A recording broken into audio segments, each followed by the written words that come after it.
Guys আজ হঠাৎ করে আইসো স্পিড ও তার ভাই আইসো স্লো ফ্যাক্টরিতে এসে ফ্যাক্টরি ভেঙে গড়িয়ে দিচ্ছে, কারণ তারা বিশ্বকাপ খেলা দেখার জন্য একটি টিভি কেনে আর সেটা একটা চোর চুরি করে এই টাওয়ারের মধ্যে লুকিয়ে রেখেছে।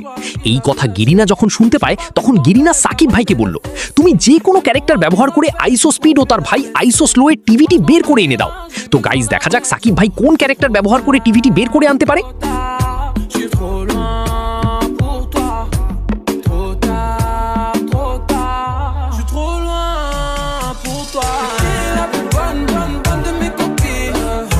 আমার তো মনে হয় নিরো ক্যারেক্টারই পারবে, কিন্তু তা দেখার আগে গাইজ পাবজিওয়ালারা আমাকে চ্যালেঞ্জ দিয়েছে যে ফ্রি ফায়ারের অডিয়েন্স কম আর পাবজি এর অডিয়েন্স বেশি।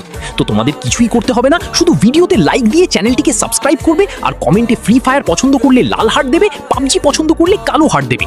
দেখা যাক কার অডিয়েন্স বেশি।